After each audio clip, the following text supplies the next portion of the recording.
Bienvenidos a Ahora Misiones Noticias, tu sitio de noticias en la web.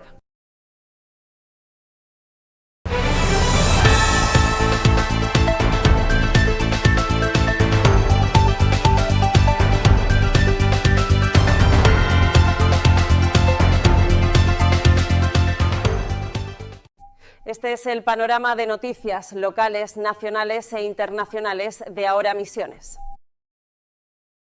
Buenas, ¿cómo andan? Bienvenidos a Noticias Nacionales.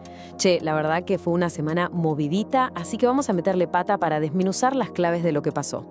Hoy se habla de todo, ¿eh?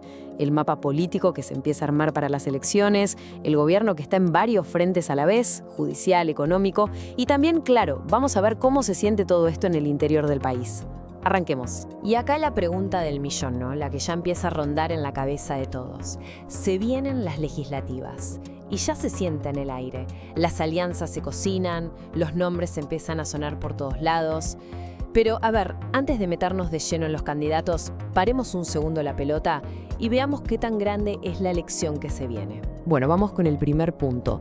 Se rearma el mapa político. Y sí, la cosa está que arde. El tablero de la política argentina se está moviendo un montón. Todo en la previa de una elección que, ojo, puede cambiar bastante el equilibrio de poder en el Congreso. A ver, ¿qué es lo que votamos exactamente el 26 de octubre? Bueno, miren estos números. Se renuevan 127 diputados, o sea, media cámara. Y también 24 senadores, que son tercio del Senado. Ojo que la elección de senadores es solo en 8 provincias esta vez. Y acá viene la gran novedad, algo histórico, ¿eh? Por primera vez a nivel nacional vamos a usar la boleta única de papel. Se supone que esto va a ser todo un poco más transparente y rápido. Vamos a ver qué tal funciona. Y como siempre, la gran pelea, la madre de todas las batallas, se da en la provincia de Buenos Aires. De un lado tenés al peronismo, que ahora va con el nombre Fuerza Patria, y pone en la cancha a nombres pesados como Jorge Tayana, Juan Grabois y el sindicalista Sergio Palazzo. Y del otro lado, ¿quién está? La gran alianza del oficialismo, La Libertad Avanza juntito con el PRO. Ahí los que encabezan son José Luis Espert, Diego Santilli y Alejandro Finocchiaro. Una pelea de titanes, sin duda. Ahora crucemos la General Paz y vamos a la ciudad de Buenos Aires. Acá va. El panorama es bastante parecido, ¿eh? Por el lado de Fuerza Patria, el peronismo, lo ponen a Mariano Recalde para el Senado y a Itay Hagman para diputados. Y en la vereda de enfrente, La Libertad Avanza y el PRO tiran toda la carne al asador. Nada más y nada menos que Patricia Bullrich para el Senado. Una jugada fuertísima. Y para diputados, Alejandro Fargosi. La polarización está a la vista, ¿no?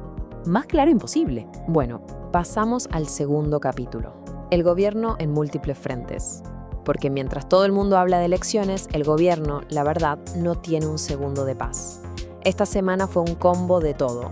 Un cambio en el discurso, mucha tensión con el Congreso y una denuncia judicial que le pega muy, pero muy de cerca al presidente. Escuchen esta frase de Javier Milei. Noté que les estaba dando un refugio a los talibanes de las formas. Discutamos las ideas, porque nosotros sí las tenemos. Esto lo dijo en un acto en La Plata, y fue, la verdad, un giro bastante llamativo. Prometió dejar los insultos de lado para centrarse en el debate de ideas. Ojo, aclaró que la tregua es solo con interlocutores de buena fe. Un cambio de estrategia. Veremos si se sostiene en el tiempo, ¿no? Pero bueno, una cosa son las palabras y otra los hechos. Y en el Congreso la tensión es máxima. ¿Por qué? Por los vetos presidenciales. La oposición se está juntando de distintos palos, para intentar rechazar los vetos del presidente a leyes que son súper sensibles. Estamos hablando de la ley para mejorar las jubilaciones, la de emergencia en discapacidad, la que declaraba la catástrofe en Bahía Blanca y hasta una sobre coparticipación.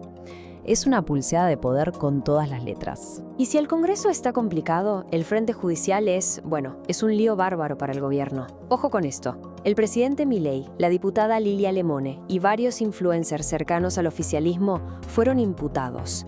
¿Qué significa esto? Que la justicia los va a investigar formalmente. La acusación es gravísima. Se sospecha que usaron plata del Estado, fondos públicos, para organizar ataques y amenazas a periodistas. Incluso se habla de un video falso hecho con inteligencia artificial. Una causa que recién empieza, pero que es muy, muy delicada. Ok, sección 3. Bolsillos, deudas y tribunales. Porque toda esta rosca política y judicial, al final del día, ¿en qué nos afecta a nosotros? Bueno, Vamos a ver cómo se traduce esto en la economía del día a día, en el bolsillo y también en algunas decisiones de la justicia que tienen un impacto enorme. Miren este número, que parece simple pero dice muchísimo. Menos 5,2%. ¿Qué es eso? Es la caída en las ventas de juguetes por el Día del Niño, si lo comparamos con el año pasado. Y esto es un termómetro clave, ¿viste? Porque la compra de un juguete para un chico tiene mucho que ver con el ánimo, con si te alcanza la plata o no. Es un reflejo clarito de cómo la crisis y la pérdida de poder de compra están pegando en las familias. Y ahora vamos a una cifra que te marea. 16.000 millones de dólares. Esa es la torta de guita de la condena contra Argentina por la expropiación de YPF. La noticia de esta semana es que por lo menos una corte en Nueva York nos dejó apelar sin tener que poner el 51% de las acciones de YPF como garantía. Es un respiro, pero un respiro cortito. Para que se den una idea de la locura que es esa cifra, son como un tercio de todas las reservas que tiene el Banco Central. Una espada colgando sobre la cabeza de la economía argentina, literalmente. Y si hablamos de lo que cuesta vivir, miren este número, 721.810 pesos. Eso es lo que necesitó una familia tipo en La Pampa, que es una de las provincias más caras, solo para comprar la comida del mes, solo para la canasta básica de alimentos. Pensemos un segundo en esa cifra. Está por encima de un montón de sueldos. Te muestra no solo lo caro que está todo, sino la diferencia de precios terrible que hay de una punta a la otra del país. Y esta semana la justicia también dio dos fallos que son la cara y la seca, ¿no? Por un lado, una jueza le puso un freno por 6 meses a los cortes de agua por falta de pago. Una medida que es un alivio gigante para muchísima gente que no llega. Y por el otro lado, la Corte Suprema, la instancia máxima, le dijo a la tabacalera Sarandí, la del famoso señor del tabaco, que tiene que pagar sí o sí una deuda de impuestos de más de 1.000 millones de dólares. Dos decisiones de peso, una pensando en el consumidor y la otra en las arcas del Estado. Bueno, nos movemos un poco de Buenos Aires y salimos a recorrer el país. Porque para tener la foto completa de lo que es Argentina hoy, hay que ver qué está pasando en el interior. Vamos a tomarle el pulso a las provincias. Y miren este resumen, es una verdadera radiografía del país. En Santa Fe una tragedia terrible, 4 obreros muertos al caer un montacargas. En Salta, la cultura la está peleando. La crisis económica y la caída del turismo tienen a la escena teatral contra las cuerdas. Nos vamos a Tucumán y ahí el problema es ambiental y de salud. Detuvieron a 17 personas por la quema ilegal de cañaverales. Y en el sur, en Chubut, una crisis política e institucional. Piden el juicio político al presidente del Superior Tribunal de Justicia.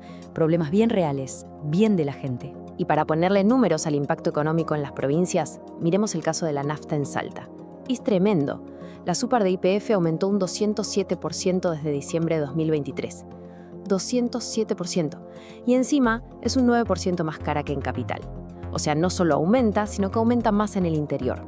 El resultado, lógico. Las ventas de combustible cayeron un 5% en un año. Esto le pega a todo, al transporte, a la producción, al bolsillo de cada salteño que tiene que usar el auto. Y bueno, así cerramos el panorama de esta semana, ¿no? Con un escenario electoral que empieza a tomar forma, una economía que sigue apretando y mucho, tensiones políticas por todos lados y conflictos que se sienten en cada rincón del país. Todo esto te lleva a preguntarte, al final, con todos estos frentes abiertos, ¿de qué futuro estamos hablando realmente en Argentina? ¿Qué país se está discutiendo de fondo? Es la gran pregunta que queda picando. La seguiremos analizando juntos, como siempre. Nos vemos la próxima semana. Esto ha sido todo por las noticias más relevantes del día. Nos vemos en un nuevo informe de Ahora Misiones Noticias. Hasta luego.